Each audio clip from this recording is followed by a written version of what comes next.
Lady la siloma zikui akanga kagyama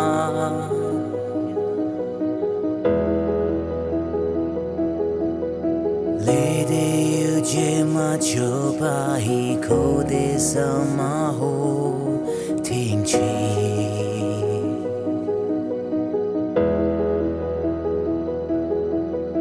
Atsima kanga pokero abam tena alama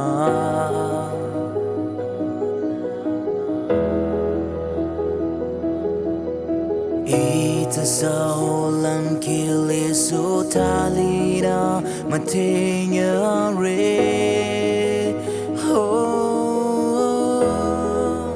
Inalama licho Itamay re bayore Ikote suma zero Itase lile yore Imachi machamde Chicham le bayore Inate malinge Hona yo e bayore Iutire Oh, you tire, ining down to your road.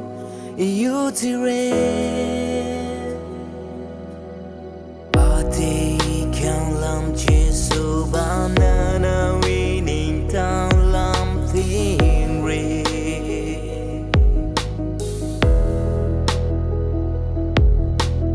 Iya mi go amate tana chatu.